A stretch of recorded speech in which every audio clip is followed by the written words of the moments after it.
Bessy ബെല്ലാബാദ്. സംഭവം എന്തൊക്കെയോ ആണ്. അപ്പൊ ഞാൻ ഗൂഗിൾ ചെയ്തപ്പോൾ എന്താണെന്ന് വെച്ചിട്ടുണ്ടെങ്കിൽ ഇവര് കർണാടകക്കാർ കണ്ടുപിടിച്ച ഒരു ഡിഷാണിത്. മൈസൂർ രാജകൊട്ടാരത്തിൽ നിന്നും ഉത്ഭവിച്ചാണ്. 2 പതിറ്റാണ്ട് അവർ പുറത്ത് വിട്ടിട്ടുള്ള അതിന്റെ റെസിപ്പി. അതിനുശേഷമാണിത് പബ്ലിക് ആയത്. എന്തോ റൈസ്, നല്ല സ്പൈസി ആയിട്ടുള്ള റൈസും വെജിറ്റബിൾസും എല്ലാം കൂടെ ഉള്ള ഒരു സാധനമാണ്. അപ്പോൾ ബാംഗ്ലൂർ എയർപോർട്ടിലാണ്, പൂനെയിൽ നിന്ന് വരുന്ന വഴിയാണ്. ഫ്ലൈറ്റ് ഡിലേ ആയതുകൊണ്ട് മിസ്സായി. അപ്പോൾ ഇവര് ബ്രേക്ക്ഫാസ്റ്റ് പ്രൊവൈഡ് ചെയ്യുന്നുണ്ട് കേട്ടോ. അല്ലാതെ വിമാനത്താവളത്തിൽ നിന്ന് ഞാൻ കഴിക്കില്ല എന്ന് നിങ്ങൾക്കറിയാലോ അല്ലേ. അപ്പോൾ ഇവിടെ കർണാടക സ്പെഷ്യൽ ഒരു സാധനമാണ്.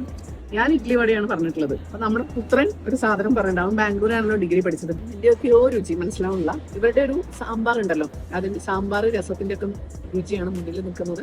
ഒരു ഡിഫറെന്റ് ആയിട്ടുള്ള ഒരു രുചിയാണ് കേട്ടോ. നല്ല ചൂടുണ്ട്, നല്ല എരിവുണ്ട്. നമ്മുടെ മിക്സ്ചറിലെ ആ മണികളില്ലേ അതുണ്ട്, കശുവണ്ടി ഉണ്ട്, വെജിറ്റബിൾ ഉണ്ട്, ഗ്രീൻ പീസ് ഉണ്ട്. ഇങ്ങനെയുള്ള സ്പെഷ്യൽ ഡിഷസ് കഴിച്ചിട്ടുള്ളവരൊന്ന് കമന്റ് ചെയ്യണം. കർണാടകയിലെ ഈ സ്പെഷ്യൽ ഡിഷ് ഉണ്ടാക്കാൻ ആർക്കെങ്കിലും അറിയില്ല, റെസിപ്പി ഉണ്ട്, ശരി. ഓക്കെ, ഓരോ നാടിനും അതിൻ്റെതായിട്ടുള്ള രുചിയുണ്ട് അല്ലേ. അത് എക്സ്പ്ലോർ ചെയ്യാൻ വേണ്ടേ.